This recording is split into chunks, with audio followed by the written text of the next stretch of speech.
உங்களை மாதிரி பொம்பளைங்க ஏன் இப்படி பண்றீங்கன்னு தெரியல. புருஷனை விட்டுட்டு இப்படிலாம் எதுக்காக? காசுக்காகவா?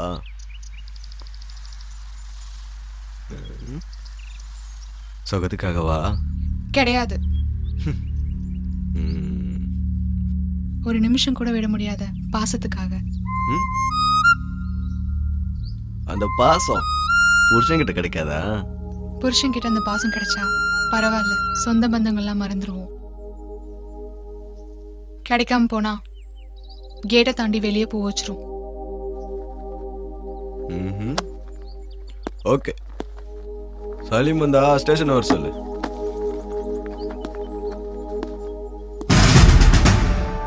தப்பு பண்ணிட்ட, சரி பண்ணிக்க வேண்டியது உன்கிட்ட தான் இருக்குது. என்கிட்ட வராத அளவுக்கு பார்த்துக்கோ.